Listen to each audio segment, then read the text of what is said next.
Weirdos! Hi, Weirdos! Ding! You are watching Keep It Weird. Did you miss our faces? The video version of us. We're back. We're here. We're here. Hello.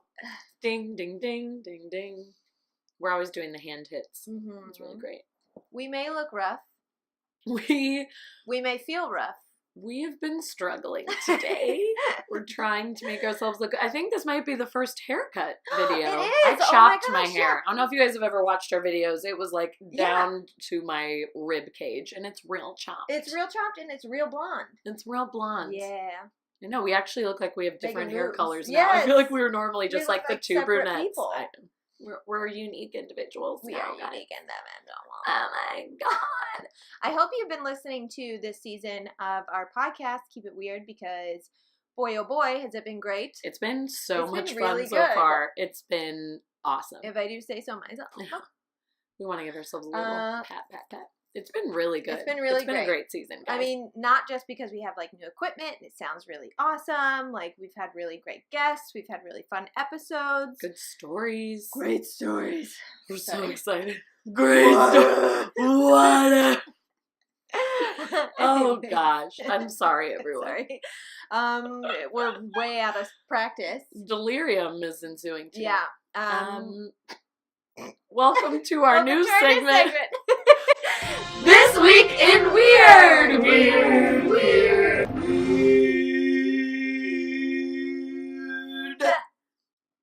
Hi. Hello. I can't. Do everything the same. Nothing's I'm Ashley. changed. That's Lauren. I'm Lauren. Together we're Schloren. A Schloren.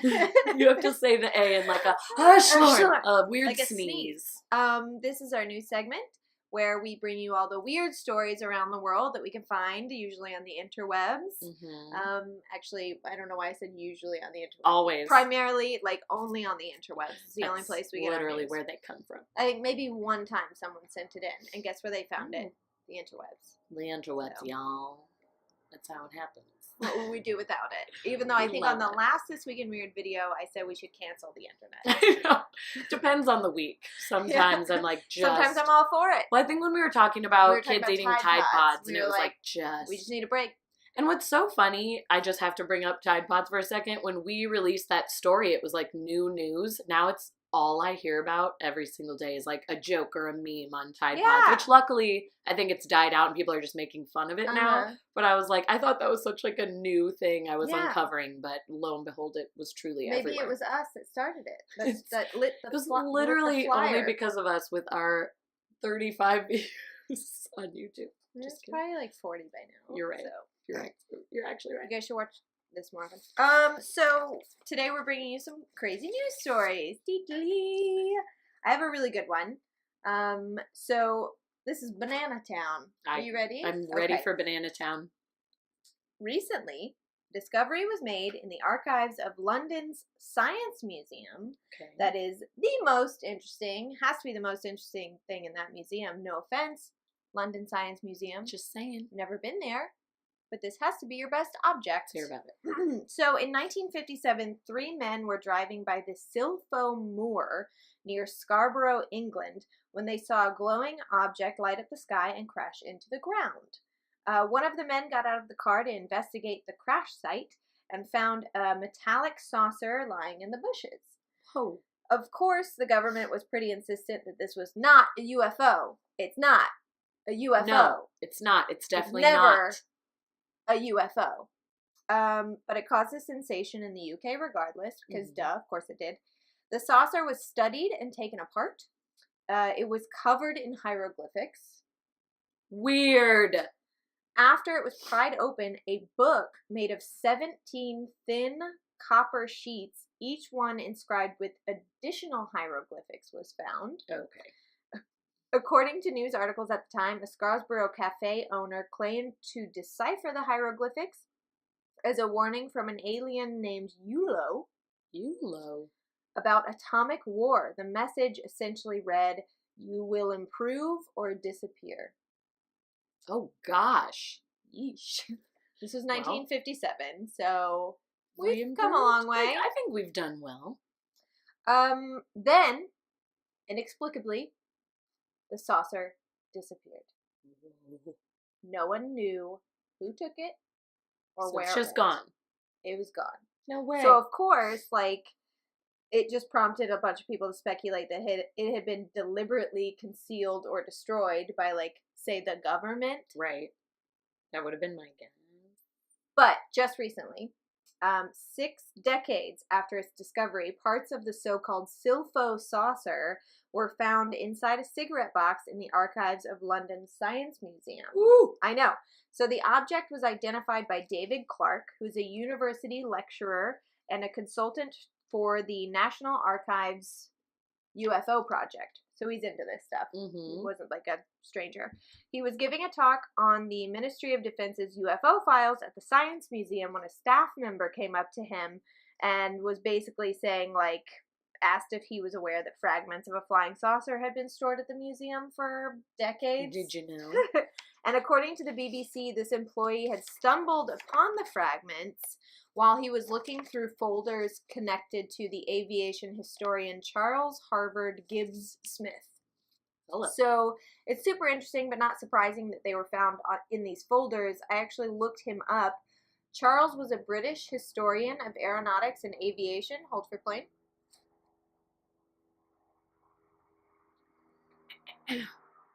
That actually might be a helicopter. Yeah, that sounds really loud. Hold for copter. God, please don't circle the apartment. Is he circling? Is he circling? No. I think he's gone. Okay. Oh. Hold for copter. He may be circling. He may be circling. Nope, it's a rocket. It's the UFO. aliens have come. Oh. Oh my God. Are we being taken? We're being taken We're now. being taken now? The two of us. Just us? Oh. Okay. Okay, bye. We gotta go. I think it's gone. It was a helicopter. Charles was a British historian of aeronautics and aviation who also shared a birthday with me. Oh! March 22nd. March 22nd. March 22nd. But 1909, not 1988. Oh, so not the same. So year? not the same birthday. Oh. And he's written several in-depth studies on the inventions and developments of modern air travel. Okay. He also investigated reports of the paranormal, including ghosts, flying saucers, and parapsychology. He was well known for defending his studies among more skeptical colleagues. Oh. Obviously, they've studied the remains of this saucer since rediscovering it. Researchers at London's very tired. Researchers at London's Natural History Museum concluded that the metal had no extraterrestrial properties and showed no signs of having hurtled through Earth's atmosphere, but I'm not quite sure how they would know that it had no extraterrestrial properties, seeing as we don't know what properties would belong to extraterrestrial. Right. How are they just ruling that out? They don't know. They don't know. You don't even know what Interesting. properties they would have.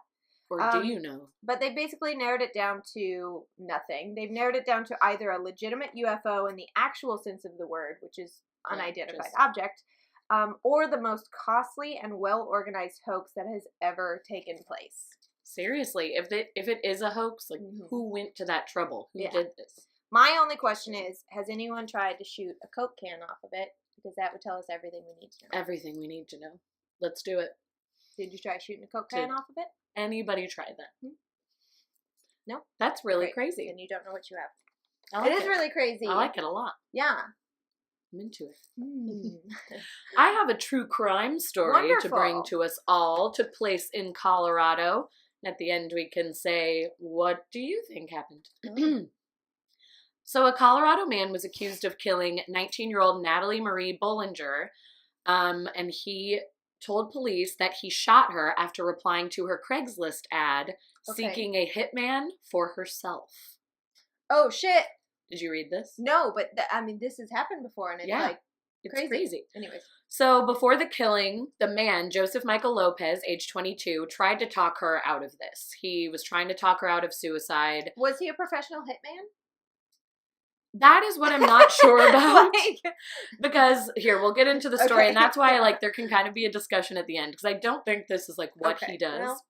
Okay, so before the killing, the man, 22, said he tried to talk her out of this. This is his, official report to Adams County deputies. After he failed to change her mind, they went for a drive, stopped by the side of the road, where they said a prayer together as Lopez knelt on the ground beside her, and then shot her once in the back of the head with a 9mm firearm. Lopez said he used a gun that Bollinger herself had given to him, and she said he could keep as payment, according to the affidavit. The body of Bollinger, who lived in Broomfield, was found on December 29th in an unincorporated area of Adams County, east of Boulder. Broomfield police said Lopez was being held without bail in the Adams County jail on suspicion of first-degree murder pending a court hearing. Investigators said Lopez told them that he was browsing the women seeking men section of Craigslist, which is why I'm kind of like... put up my assassination ads. That's where my assassination ads go. It was on Craigslist, and he stopped on an unusual post with the title, "I want to put a hit on myself." The Adams County Sheriff's Office would not confirm that such an ad had been placed, said NBC News on Monday. So it's all still a little like, did it happen? I feel like it didn't happen. You know, I'm kind of like, according to the arrest affidavit, Lopez said that he replied to the ad because he suffered from depression and suicidal thoughts when he was in high school and thought he could be a help to this girl. But Bollinger couldn't be persuaded. He was telling investigators that she wanted to be executed from behind so that she would not see the gun and that it would happen as quickly as possible. Friends and relatives told investigators that Bollinger did have a history of suicidal thoughts, but they had found no suicide note or any kind of communication indicating a goodbye or that she was officially going to take her own life, and this was it. She had even applied for a job on December 28th, the day before she was killed. Fishy, fishy. Adams County Sheriff Michael McIntosh said Friday when the arrest was announced that Lopez was tracked down through dozens of text messages on Bollinger's cell phone, so they had been in contact. The police said, a 19-year-old cell phone. There's a lot of data there. Yep. Yeah. Well, I just love that that was a quote. According to the arrest affidavit, Joseph Lopez did tell us that it was eating away at him and that several times he felt like he needed to call the police and confess to shooting Natalie himself. But he did not. McIntosh has Didn't said... feel that strongly about it, did ya? As recently as Friday, McIntosh said that no one else is believed to have been involved. It was a one and done with Lopez and this young woman, bringing us to say, what do you think? Do you think he's full of shit? I don't know, because here's the thing. You've got to be really stupid to think that that's, like, legal. Right. That it's okay because she asked for it. Yeah, that murder is okay if they ask for it. That's why that's why like assisted suicide is such a like huge topic. Yeah, there's only certain states that allow assisted suicides. Right. And you're young, but you're not that young. I know. You know what I mean? So, like, you have to be really stupid and to think that it's not going to come back to you. Like, she's shot in the head. They're going to check her phone. Right. You've been texting her You've back been and all forth up in her about phone. Killing her. That's the thing. Like, nothing was cleaned up or taken care of. He was found, I'm pretty sure, literally later that day or after or a couple days later. So he didn't do a good job of covering this up, which makes me think he's not a murderer or a killer. But also, why did you think this was okay? Yeah. I'm just confused by it all. Like, it doesn't seem like he has a pattern of being a hitman, to answer your first question. Yeah. It looked like he was... Is this his job? Yeah. But, or just his passion, you know? Just have a passion for it. So, yeah, I want to believe his story that he was really just seeking a girl and he thought he could, you know, be there for her. They prayed together. Like, that's all a nice story, but the thing is, you could still shot her. It's still your choice. You could still be like, no, you know what? I came to try to talk you out of this, and I can't, but I'm not going to do this for you anyway. And then you leave. That's what he had to say. And then you go home. Right. And you make some popcorn and you watch a movie. Yeah. So I don't think there's a debate in that he was wrong. He killed a girl, but I'm just more like, is the Craigslist ad legit, or did he just, like, were these two friends in some way, and then he killed her? And then he killed her and was like, she wanted it. Right. She told me. She said. I just love a good true crime story. I feel like we hadn't had one on This Week in we haven't. While, so I was like, it's till time. Right now, because I fucking have one too. Yes! What a day! Oh god, I almost spilled. LaCroix all over here. Hello, my notes are upside down. Okay. This is a serial killer. Are you okay? Sorry. Okay. Don't laugh. This is very serious. We're just such hot misses. Okay. Let me get into the mode. Okay. My bangs are really long and uneven, and it's a mess. I don't know what to do with this. And pajamas. I don't know. A serial killer has been caught in Toronto. Ooh, so it's good news. Toronto, though. Canada. Yeah. They're not supposed to have serial killers. That's true. Aren't They're you so all nice. kind and gentle? Nice to everyone? Why would you kill people? That's too bad. Yeah, Who is this bad. evil person? 66-year-old Bruce MacArthur. And he's now being charged with the murder of at least 5 men in Ontario, Canada. And this story is super fucked up. Oh, so not only was Bruce MacArthur the Santa Claus at the local shopping mall. Oh. So that ruined Christmas for a lot of people. But he was also a landscaper, and he hid the body parts in his clients' yards. No. Oh my god. They're calling him the Lawnmower Man. Like the Stephen King novel. Yeah. That's so messed up. 5 men in their 40s and 50s vanished without a trace between 2010 and 2017. Most of them were known to frequent the Village, which is an LGBT-friendly Toronto neighborhood. Okay. There's no information yet as to what the motive was, whether he was a closeted gay man who was engaging in sexual activity with these men, which I think is the most likely, or if he was homophobic and killing them because they were gay.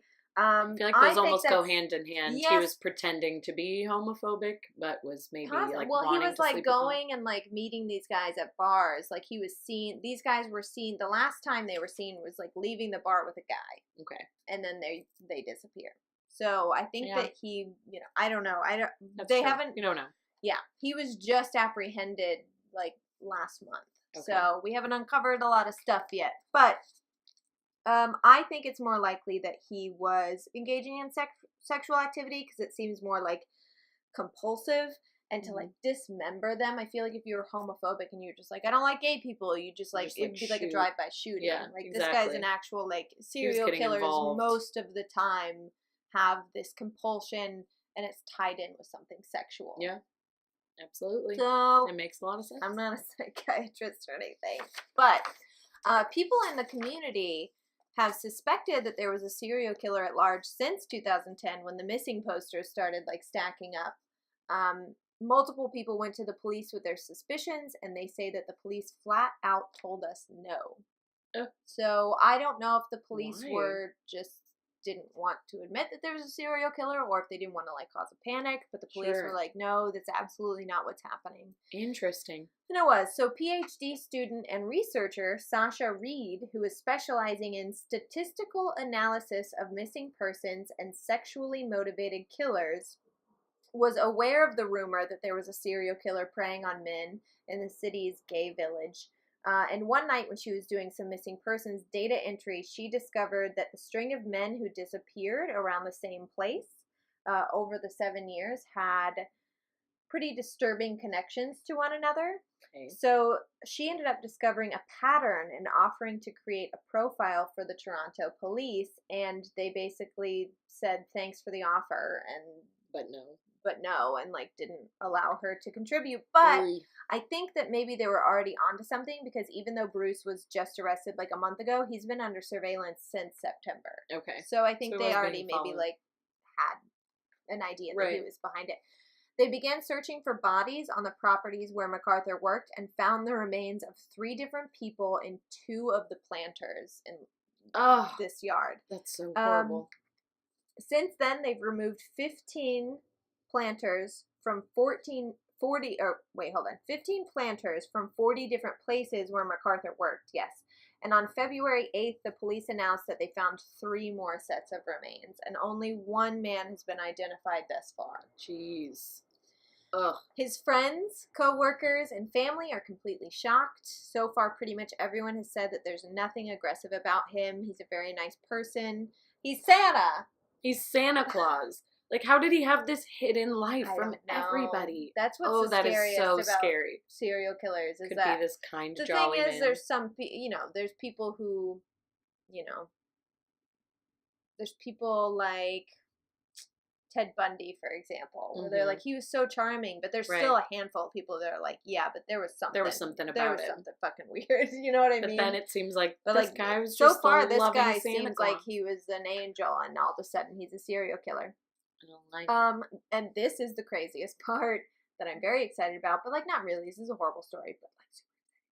They currently do not know where the dismembering of the bodies and the killings took place. They imagine they're going to learn a lot more in the upcoming months. They're also going to start looking into MacArthur's past because he worked as a traveling salesman for years and years. So they're going to be investigating other jurisdictions. Yeah. And are in contact with other police departments, comparing and contrasting their outstanding murders and disappearances. Oh my gosh. So before 2010, when he was a traveling salesman, right? I mean, he could have been doing this since he's 66 years old. So many other places. Yeah. That's such a good idea. I love it. It's horrible because it's horrible. I shouldn't be excited about this, but I'm so excited. It's such a terrifying story, but also it's so good to hear that they're actually going to be they're going out and searching things. Yeah, hopefully those unsolved mysteries that I hate could be this guy. I have a light story to kind of cleanse the palate after all the murder that we just brought your way.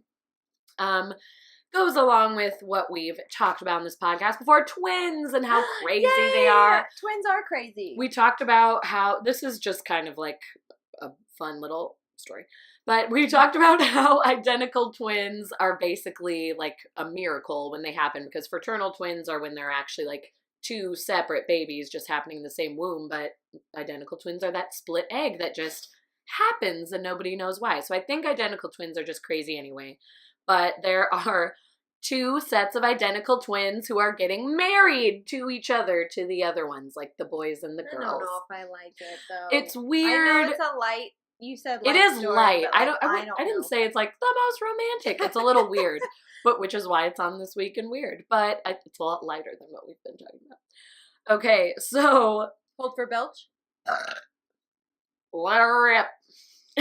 Ever since they were little girls, twins Brianna and Brittany Dean dreamt they would one day meet their double dose of Prince Charming together. Their dreams came true. I know. Which I think it's weird to wish for twin husbands. I think that's like marry individuals. After that dream, the dream came true in August 2017 when these sweet Briar College graduates met Josh and Jeremy Salliers. Their special moment followed, and the boys dropped down onto one knee and proposed at the exact same time to both of these girls. So are their lives any different? No. The special occasion took place, it gets weirder, at Twin Lakes State Park in Prince Edward County, which is in Virginia. When the brothers told the sisters they were filming a promotional commercial, leading the two to get dressed up in matching outfits. The boys were in matching outfits as well. They had a camera crew following them around, a director, and then suddenly the boys whipped around and got down on one knee simultaneously. The parallel romance is a journey the girls always felt that they would take since back in 2008. They said, "We were always just the twins, and we longed for an opportunity to meet other twins." Why? So you can all just be the twins together? I hate this. Is like this so much worse to me than the serial killer. It's not light at all. The murderer. Their father had long told them about an annual gathering known as the Twins Days Festival in Twinsburg, Ohio. Hey, wait. Everyone rewind it to the beginning of the story and drink every time I say the word twins. The sisters, now 31, are both licensed attorneys. They have the same freaking job. And in their first year of law school, they decided to attend the festival and found it a deeply enriching experience. They call it the Twin Family. It sounds like a cult. It's wonderful to go there every year. It's such a magical place. 6 years later, after their first visit, they met their future husbands who were there for their first time in good old Twinsburg. Wow, it's so sweet. And the rest is history. "We very much lucked out on our first attempt," said Jeremy. "We found our twins there, and it's been a dream ever since." So these people are crazy. So the sisters are busy planning their joint wedding planned for August 4th of this year, which will be in Twinsburg, of course.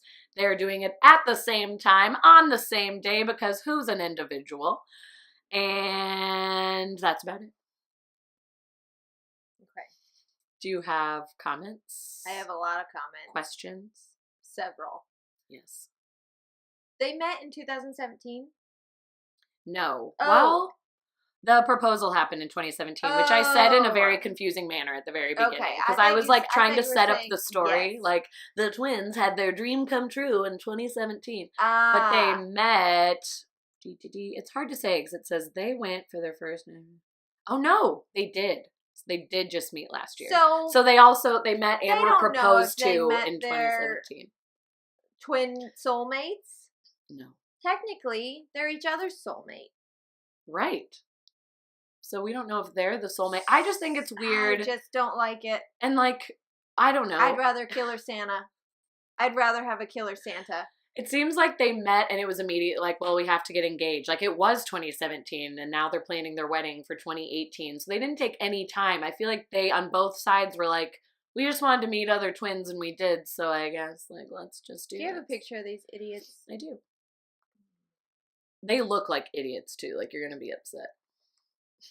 God damn it. Don't you just hate them? They look like the most cookie-cutter humans, we'll post a picture of this. Yeah, like this blonde, blue-eyed, and then like frat boy. Like, ugh.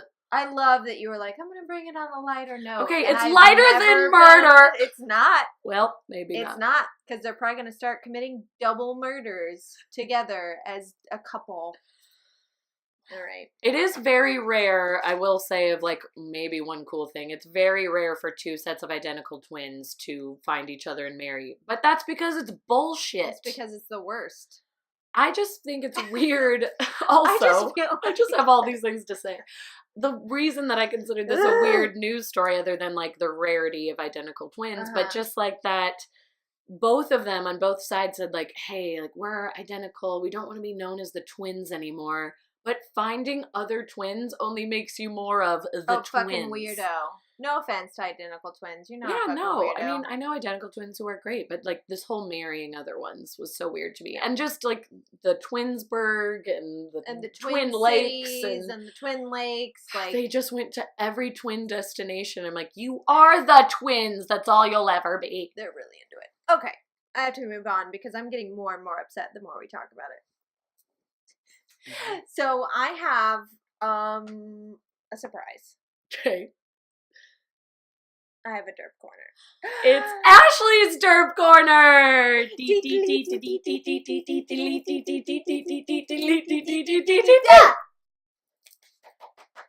I called this one Spider Butts. Woo! Because that's what it's about. Spider Butts. I can't wait. Spider Butts. Something very interesting happened in the world of spiders. I said this week, but this story was actually from like 3 weeks ago when we went That's fair. We took a big hiatus. Yeah, we took a big old break. We took a nap. So this was actually in January. A 100-million-year-old spider trapped in amber was found with something you don't see nowadays. A booty? A tail. Oh! A tail. A tail. A spider tail. They also, this reminds me of Jurassic Park. This is all so fun. Uh-huh. Okay. Yeah. Go ahead. So, no living spider species today have tails, but the ancient arachnid had a long whip-like tail. Whoa! The tail was usually slightly longer than the spider's body and probably served as some sort of antenna or sensory purpose. It's basically for sensing the environment and probably not for wagging, which is really disappointing. Aw, no excited spider wag. But I would like to imagine that he wagged it when he was happy. Like, I'm ready to play. Not that's much cute. Is known about the lifestyle of the tiny Spidey, which was found in amber from the mid-Cretaceous period in what is now Myanmar.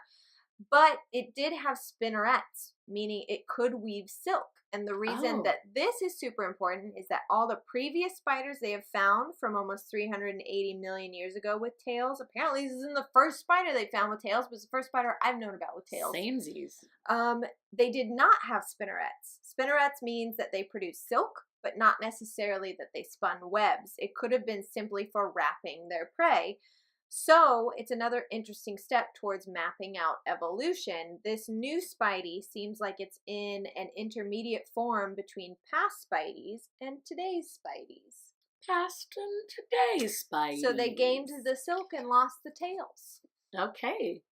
Interesting. Yes. Tails on spiders. I think Spidey I'd like tails. them so much more if I saw them with tails. I don't know if I'd probably that would still help. hate them. Let's be honest. I'm going to hate know them if no that would matter help. what. But I like the idea of it.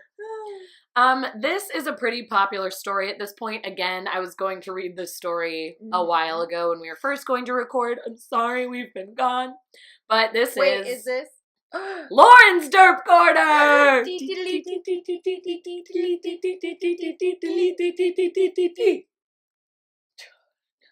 Oh, thought it would be a fun little... Yeah. So, sometimes plane travel really stinks. Literally. Oh no. Someone go toot toot. A whole lot of toot toots.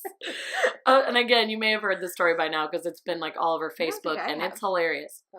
A flight from Dubai to Amsterdam had to make an emergency landing in Vienna after a fight broke out because one of the passengers could not stop breaking wind. The fart-induced fight happened February 11th aboard Transavia Airlines Flight 6902 when two men sitting next to an apparently very flatulent man raised a stink about his repeated gas attacks. I have to do all the stink jokes. Yeah. When the alleged perpetrator would not stop, his disgusted seatmates reportedly complained to the airline crew who did nothing. I mean, of course they have to what be are like, they gonna do? he's passing gas. He's I don't know what farting. you want Like, to do. Instead, that sucks. yeah, sorry about you. Instead, the captain issued a warning to the two that were complaining, accusing them of noisy and aggressive behavior and making threats. When the Freedom from Flatulence fighters, I pulled that from a news story. I can't take credit for that, but I thought it was cute. When the Freedom from Flatulence fighters wouldn't stop griping about their fellow passenger, a fight broke out on the plane. It got physical and very noisy. Oh my God. I know. And according to the newspaper De Telegraph, that's when pilots had to make an emergency stop in Vienna because no one was able to remove the men. The fight got so bad. Oh my gosh. They did not move the farting man, which I thought was interesting, though. Just because his fault. He's farting. just farts magoo. He was just trying to get to his destination. It was just like me when I flew back from Colorado and I ate the whole cheese board. I farted my whole way back. You like, did. what if someone had like tried to fight me for farting? I've definitely. I ate a cheese board. What do you want us to do? What And do you want me to do? I don't know. There probably is actual science behind this, but I feel like when I'm in a plane, I get gassier. I don't know if it's like the pressure in there. And I've sat next to extremely gassy, smelly people, so like it just happens. Like if you're gonna get on a plane, you're gonna get farted on. Right. I mean, you have to think this guy must have been real bad for these guys They to get so might aggressive. Like, I wonder what was happening. For, like, to make you gassy, because maybe the gas helps you stay up. That's it. This is it. Well, we solved it. The sad part of this, I feel bad for these ladies. Two women who were sitting in the same row as the angry men were also forced off the plane. Oh. All four people were taken away just for simply sitting in that row next to the man, and they assumed everyone was part of the fight when really the women were just sitting there and trying to get out of the way and maybe looked like they were in the fight, maybe trying to be like, whoa, like, get off me, chill out. So they are actually trying to sue the airline for getting kicked off because they were unfairly kicked off. So now it's turned into this whole event. Not only were the men removed, but now the airline is being sued. However, the airline, Transavia, sorry, I'm saying it wrong. Airlines is fighting back saying, you know, we will do everything we can to ensure the safety of our passengers. We believe what we did was correct, blah, blah, blah. So we'll see how that court case turns out. But poor little fart man. All because of a fart. Or several. Yeah, it sounds like several. Sounds like more than one. I have to know, like, what was coming out of that man. Like, was it... I don't want to know. But I'm just like, man, it had to be really smelly or like really noisy or like it really pissed those guys off. I hadn't heard that. I knew that happened because I saw this and it was my favorite thing. Nick Offerman posted that news headline with the plane. It said like had to make an emergency landing due to farts, and it was on Twitter. And he said, "God damn it, Jerry." God damn it, Jerry. That is perfect. Oh my gosh. Parks if and anyone Rec. doesn't get that, that's a Parks and Rec reference, and you should watch Parks and Rec. Turn this off. Turn this off and put Parks and Rec on immediately. I feel like Parks and Rec has been seeping into our episodes a lot lately. Like it's just so good. Stand in the place where you live. Anyways, so that was This Week in Weird, which is the new segment to Keep It Weird, which is a podcast that you can listen to on iTunes or Spotify. Hi, Gabby. You want to come here? Come here. We want you guys to see our mascot. Hi, this is Gabby. She's our mascot. Gabby Goop. She gets the belly scratch. Yes, she does. You can listen to it on iTunes or Spotify or TuneIn or Google Play or wherever you Stitcher, get those casts. Wherever you get them. We have, technically we just did episode 40, but really it's like 45, right? Yeah. There's quite a few. We've made some eps. We've made some eps. We've recorded some eps. So listen to us and watch us here on YouTube. Gabby. Oh. Mm-hmm. There we go. And we love you. We love you so much. Keep it weird. Keep it weird. Bye. Oh, yep. I did the wrong sign. That's the thing. Oh, you did? What did you do? I did the peace sign at first. My other finger just wouldn't.